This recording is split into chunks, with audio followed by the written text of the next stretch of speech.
Now, before we jump into segment 2, we just want to remind you to please like, share, and subscribe, just so that we get the word out there, help keep this free, and get some of this information into the right hands. So now that we've covered that obligatory comment, now we can shift into the total product supplied. So when we look at total demand, we keep talking about how it's been relatively lumpy, can go up and down overall, but we think it's, again, that's why we like to look at the average. The average remains fairly, flat to and sideways. The problem that we see coming up is that we're going to have a little bit less spikes to the upside and a little bit more normalization, which will just drift some of this average down a bit more. But again, not enough to really see a marked shift lower, just the lower end of the range that we saw kind of at the end of September into the first week of October. We're going to see some of those normalizations as just some of that overall demand is pulled down, just because we do have some headwinds on gasoline demand. This week will be relatively robust, which we'll talk about at the in a little later. But the other issue is going to be heating oil, because as we start to look at distillate demand, heating oil, we have some heating days coming off. November is going to be a little bit warmer than historics. So we should see a little bit less diesel demand on the heating side. And then we have some headwinds as we go into the end of November when we start looking at rail, while we think trucking is going to remain relatively robust, which we'll talk about in different pieces. So now that we've talked about that as a holistically, especially as we see jet fuel demand slowing again, but again, we'll go in a bit more detail. So just looking at distillate, here you can see distillate storage was down about 1.6 million barrels. It was really driven by Pad 3, which obviously we had the hurricane, which created some issues. We had selling out of storage. So Pad 3 was down about 3.12 million barrels. That's going to start to see a little bit of an adjustment, just because now we have a situation where kerosene's being kept, because we do have enough demand to keep kerosene or more kerosene out of the distillate pool, and gasoline storage has normalized a bit. So we're starting to see a bit more on the three stream side as we have production increasing. Here, just to highlight, production in distillate has been increasing, specifically in Pad 3. The Pad 3, we should start to see a little bit of an increase there. Pad 1, same thing, a little bit of an increase. The reason why we did have a bigger build in Pad 1 was we did have another spike in imports. Now, when I say spike, week over week it was down, but when we look at it on a year-over-year average and the 5-year average, there was an additional increase of flow coming into Pad 1, specifically from Europe, and some of it coming from as far as East Asia. So these are things that will start to come off, as obviously those were more one-offs, and that you will start to see a little bit more of a normalization. But again, production is going to increase, especially as guys prepare for the heating demand season. When we look at storage, you can see that the trend remains down, which is obviously a positive. It's getting closer to the 5-year average.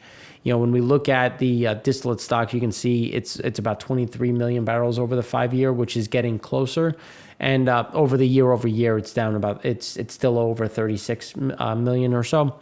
But you can see the trend is there. It's starting to flatten out a bit. We'll start to see that slow down, especially as November is really going to be driven on how cold is it. Do we see a bigger pull?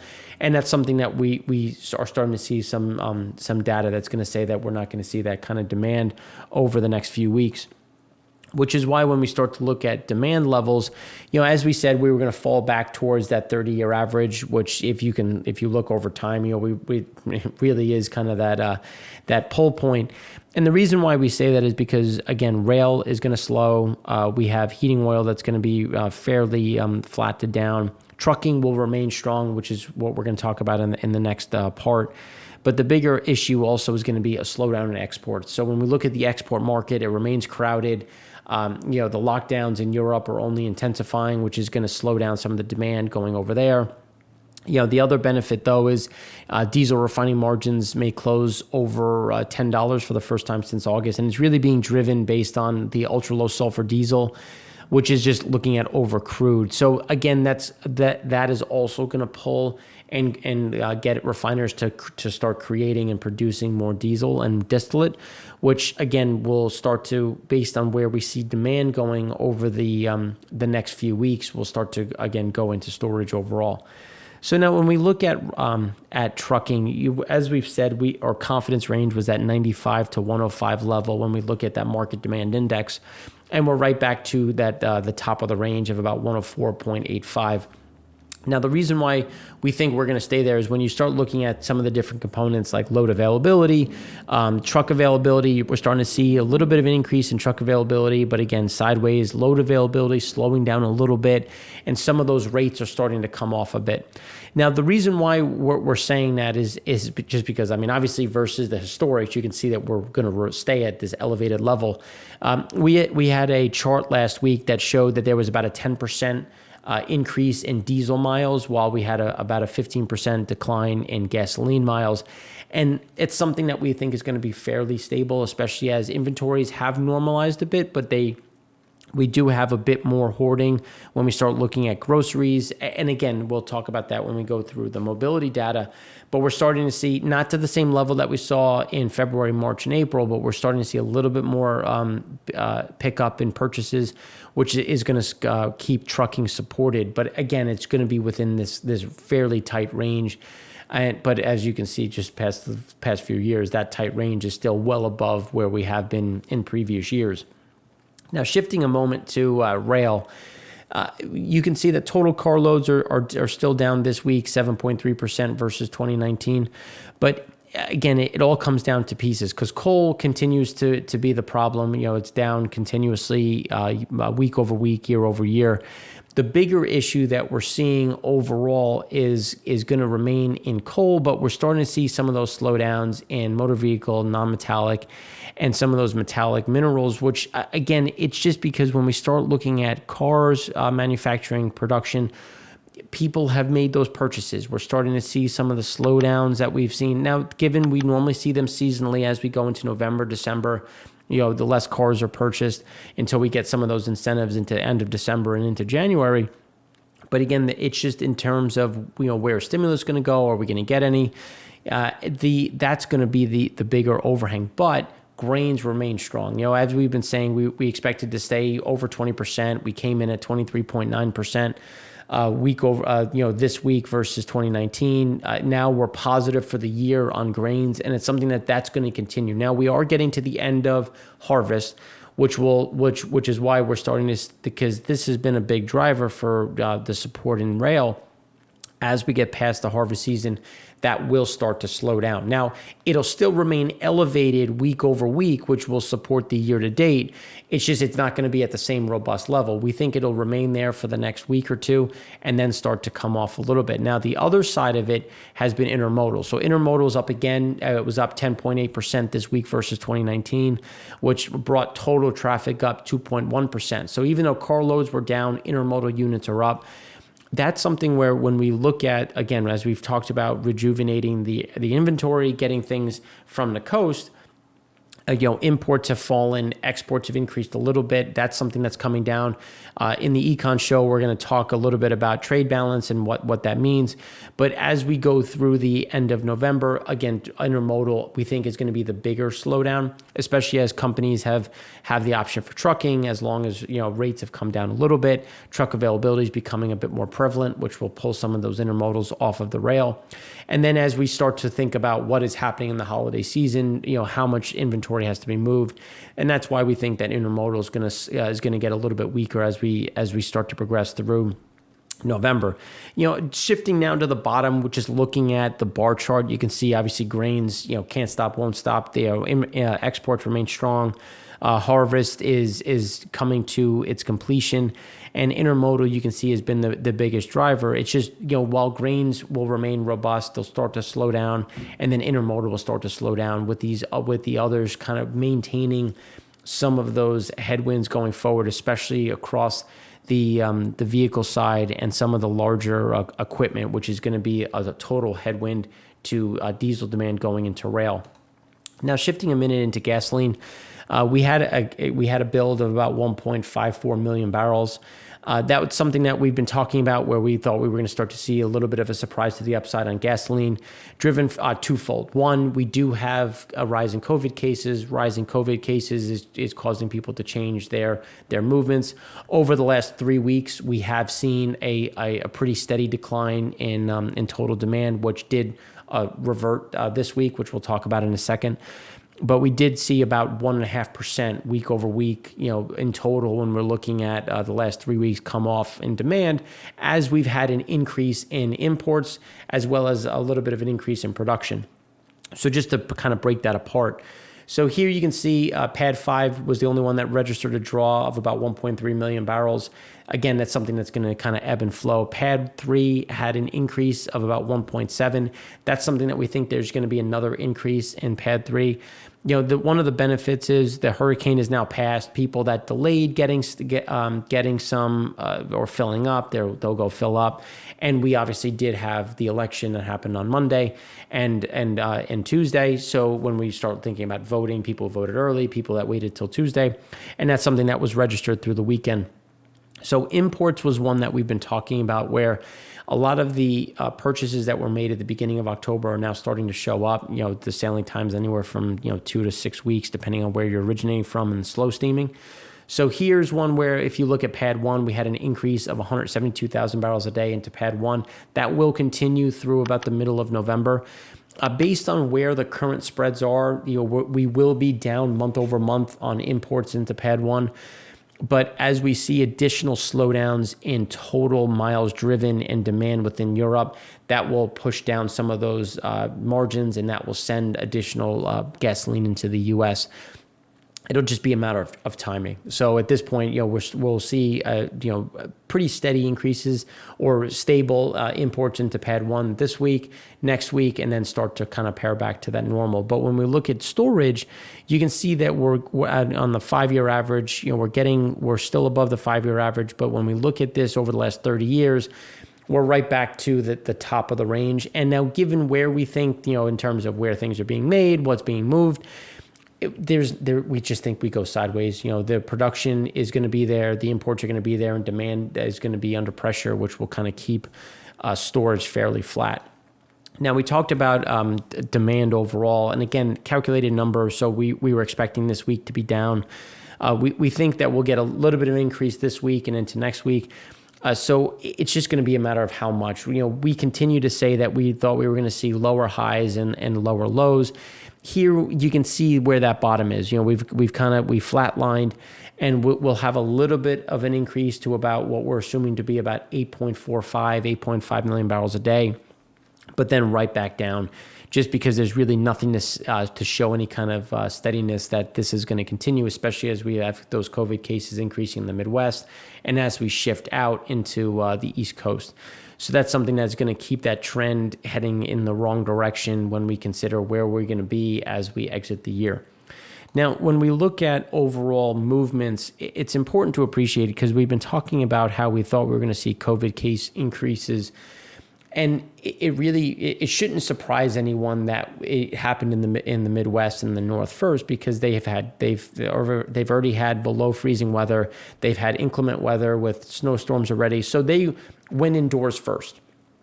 The spike in cases, something that we expect to see on the East Coast as more people are forced indoors, and you're seeing that reflected in these numbers. So we're seeing some of those transit stations slowing down a little bit. Grocery stores, you can see the trend has been fairly, to the downside, but a very gradual trend on the 7-day. That's something that you can see at the very end, and it's hard to see, but you're starting to see a little bit of a pickup. And that's also coming with the rise in cases and people starting to increase their purchases over time. The bigger headwind is obviously going to be parks. As it gets colder, people just do less outside, and that's starting to slow down. So again, all of this is moving in a direction that's just indicative of those headwinds of total demand, which will remain below even seasonal averages. They'll follow the seasonal trend, but it'll just be below where it normally is over the last 5, 10, 15, 20 years, pick your time frame. Apple mobility data, again, not our favorite, but it's just one that is talked about, and we just wanted to continue to show it and roll it in with the rest of the show.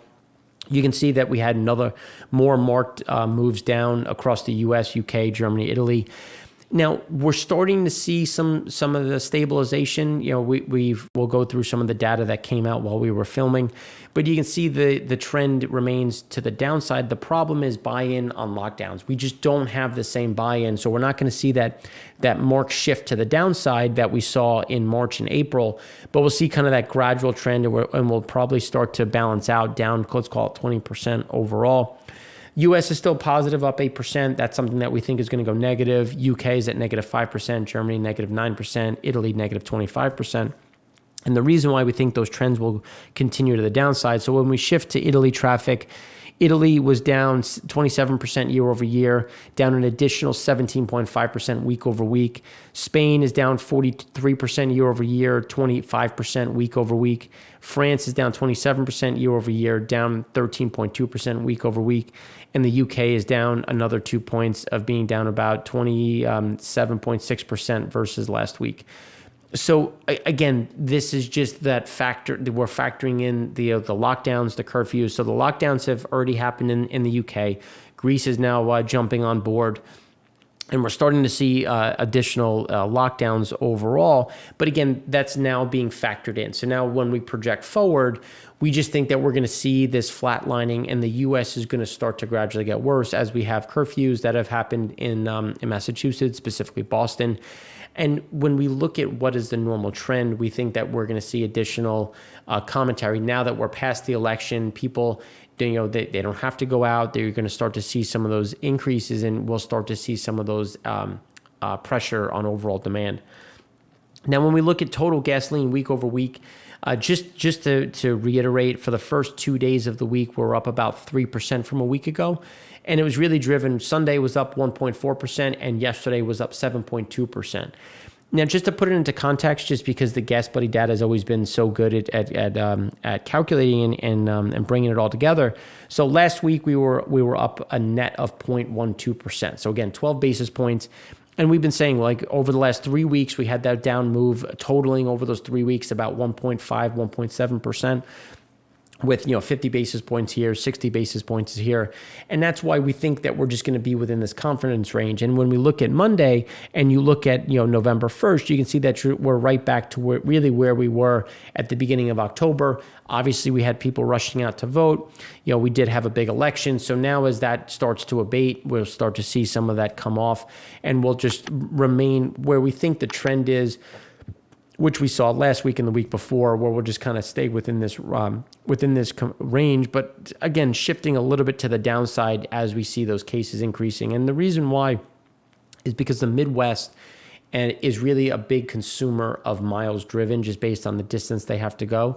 So as those cases continue to remain elevated, as we see cases rising throughout the U.S., that's going to put pressure on total gasoline demand. The spike, we had the spike for the election. We had the spike for people filling up. Now that Hurricane Zeta has passed, now we'll start to see some of that roll over, which is why we look at total cases. Now, this is looking at net change day over day, just because it's more important to look, we think, in terms of looking at net cases day over day. So when we look at U.S., you can see that we're still setting day over day highs. Italy is continuing to show something similar. UK is starting to stabilize a little bit. Hopefully, they've turned a little bit of a corner. But again, there's a lot of reasons why the month-long lockdown is happening. And then when we look at Germany, something similar. They continue to see those increases day over day. Russia is just constant increases. And then France is a little lumpy because we don't get weekend data. So that's a little stale. And we expect to see something similar to Italy and Germany in terms of some of those day-over-day increases. The issue is going to be, again, cases are driving behavior. So if you're seeing those case increases, you just won't drive as much. You'll avoid some crowded spots. You'll try to do things to just mitigate some of your risk. And as the one thing to watch in terms of the severity of lockdowns will always be tied to ICU, or at least always should be tied to ICU utilizations, hospitalizations, just because we want to make sure that the infrastructure has enough space to handle an influx of patients without impeding other people's care and emergency care. So something to watch, but again, what we think is going to be an overarching theme when we consider about buying habits, travel habits, and that leads us into jet fuel and kind of those travel habits. As we've said, we thought we were going to see demand decline. It's one where we think we're going to get another shift down in demand, but not to the same level. We think it's going to be that step moved. And as we look at just total lockdowns, it makes sense, and we'll talk about that in a minute when we go into passengers. You can see that we had a draw of about 40,000 barrels. 4,000 barrels, nothing crazy. It's just kerosene and jet fuel is starting to price itself again. So we're seeing that pulled out of the stream. Obviously, we're not at the lows that we were previously, but we think we're going to be in a fairly tight range after this next move down, especially as we've had people adjust their Thanksgiving Day holiday excursions. The one thing that we'd like to ask. I know anecdotally we're seeing a change in the way people are going about their Thanksgiving holiday. People aren't doing as much. What are you doing? Have you seen your travel plans change? Because I know we have. So that's something that we think is going to be an overarching theme overall with some of those drifts lower. And again, when we look at TSA passengers, something similar where we remain confident that 550 to 850. We did get to the million mark, but again, that's something that we thought wasn't going to last, only because COVID cases increased. Shifts in just total movements will put that pressure to the downside. And you can see just based on last year, we normally have that spike in October and things slow down as we go into November. And then typically Thanksgiving is another pickup. We just don't think we're going to see that pickup again, which is why when we look at global summaries, so last week we had 500 less departures. Again, Bloomberg or BNF does a great job putting this together. We had about 500 departures less versus last week. And again, now we're down another 440. You can see, obviously, China had a small increase, but still well below where they started. Europe is going to continue to drift to the downside only because they're restricting out-of-country flights. Intra-country flights are being restricted for only if necessary, and if necessary is for work. So people are also adjusting that. The other component is when you look at the U.S., again, cases increasing, people starting to adjust. We're starting to see those flights come down. Now, some of them will come back, but it won't be to the same level just because so far Thanksgiving pricing, if you go to the airlines, remains static, which just means that we're not seeing a lot of purchases in airline tickets, which is going to keep some of those flights on the ground, which is just going to be a total pressure on overall demand. Now, when we look at where things are going, as we talked about with Open Table and just restaurants in general, we were expecting lower highs and lower lows, and we're starting to get that as we have lockdowns increasing and cases rising. I know I keep saying that, so I apologize. But when we look at global overall, we're at about 52.5%, really being driven by declines in the UK, Ireland, Germany, especially as those cases go up. But Australia now hasn't had a new case in about 7 days, so you're starting to see a little bit more comfort there. People are getting back to normal. UK is one day. The last time they had incentives, I don't know if this is something similar. I'll have to dig in a little bit more on that. But again, the trend is to the downside. And we think that we're going to start to see that pressure really mount, not only just as those cases go up, but also as weather is no longer permitted to kind of get you out into the market. Total MTA entries, we're starting to see that 7-day rollover. We're starting to see, again, those not so much higher highs, but at the stabilization. Not much to report. We think this is going to trend a little bit lower. Obviously, people were home for the, I don't want to say the holiday, but as for election day. So as we start to go out, we're going to look at overall what's happening in the export market, because we're starting to see some pricing that's interesting, and we're going to talk about in the next segment. What does that mean for the U.S. and what does that mean going forward as we not only look at oil, but also refined products on a global level?